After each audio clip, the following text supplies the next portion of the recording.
ಸ್ನೇಹಿತರೆ ನಮಸ್ಕಾರ. ನಮ್ಮ ಯೂಟ್ಯೂಬ್ ಚಾನಲ್ಗೆ ನಿಮಗೆಲ್ಲ ಸ್ವಾಗತ. ಸ್ನೇಹಿತರೆ, ರೈತರಿಗೆ ಬೆಳೆಹಾನಿ ಪರಿಹಾರದ ಬಗ್ಗೆ ಮತ್ತೊಂದು ಬಿಗ್ ಅಪ್ಡೇಟ್ ಬಂದಿದೆ. ಈ ರೈತರ ಬೆಳೆಹಾನಿ ಪರಿಹಾರವು ಆದಷ್ಟು ಬೇಗ ಜಮಾ ಆಗಲಿದೆ. ಯಾವ ದಿನಾಂಕದಂದು ಈ ವಿಡಿಯೋದಲ್ಲಿ ತಿಳಿದುಕೊಳ್ಳೋಣ. ಹಾಗೆ ಯಾವ ರೈತರಿಗೆ ಜಮಾ ಆಗುತ್ತದೆ ಎಂದು ಈ ವಿಡಿಯೋದಲ್ಲಿ ತಿಳಿದುಕೊಳ್ಳೋಣ.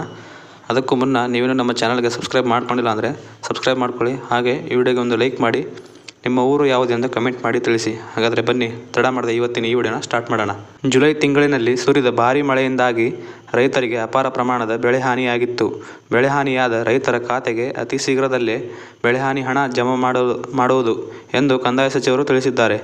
ಕಂದಾಯ ಸಚಿವರಾದಂಥ ಕೃಷ್ಣ ಬೈರೇಗೌಡ ಅವರು ಮಾತನಾಡಿ, ಮಳೆಯಿಂದಾಗಿ ಯಾವ ರೈತರಿಗೆ ಬೆಳೆಹಾನಿಯಾಗಿದೆಯೋ ಅಂತಹ ರೈತರಿಗೆ ಈ ವಾರದೊಳಗೆ ಪರಿಹಾರ ನೀಡಬೇಕು ಎಂದು ಸೂಚನೆ ನೀಡಲಾಗಿದೆ ಎಂದು ತಿಳಿಸಿದರು. ಪ್ರಸ್ತುತ ಸಾಲಿನಲ್ಲಿ ನಿರಂತರವಾಗಿ ಸುರಿಯುತ್ತಿರುವ ಮಳೆಯಿಂದಾಗಿ ಬೆಳೆಹಾನಿಗೆ ಒಳಗಾದ ರೈತರಿಗೆ ಈ ವಾರದೊಳಗಾಗಿ ಪರಿಹಾರ ನೀಡುವುದಾಗಿ, ಹಾಗೆ ಸಂಪೂರ್ಣ ಹಾನಿಯಾಗಿರುವಂಥ ರಸ್ತೆಗಳನ್ನು ಪಟ್ಟಿ ಮಾಡಿ ವರದಿ ಕೊಡಬೇಕೆಂದು ಜಿಲ್ಲಾಧಿಕಾರಿಗಳು ಸೂಚನೆಯನ್ನು ನೀಡಲಾಗಿದ್ದಾರೆ. ರಾಜ್ಯದಲ್ಲಿ ಈವರೆಗೆ 30% ಹೆಚ್ಚು ಮಳೆಯಾಗಿದೆ. ಇದರಿಂದ ಬೆಳೆಯನ್ನು ಕಳೆದುಕೊಂಡ ರೈತರಿಗೆ ಇನ್ನೊಂದು ವಾರದೊಳಗಾಗಿ ಬೆಳೆಹಾನಿ ಪರಿಹಾರ ನೀಡಲು ಸೂಚನೆ ನೀಡಲಾಗಿದೆ.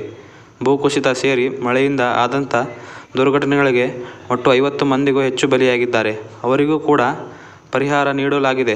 ಹಾಗೆ ರಸ್ತೆಗಳನ್ನು ರಿಪೇರಿ ಮಾಡಲು ಪ್ರತಿ ಜಿಲ್ಲೆಗೆ ಸುಮಾರು 750 ಕೋಟಿ ರೂಪಾಯಿ ಅನುದಾನವನ್ನು ಬಿಡುಗಡೆ ಮಾಡಲಾಗಿದೆ ಎಂದು ತಿಳಿಸಿದರು. ನಿಮ್ಮ ಬೆಳೆಯೂ ಕೂಡ ಹಾನಿಯಾಗಿದ್ದರೆ ಅದಕ್ಕೆ ಅರ್ಜಿ ಸಲ್ಲಿಸುವುದು ಎಲ್ಲಿ ಎಂದು ಇಲ್ಲಿ ತಿಳಿದುಕೊಳ್ಳೋಣ.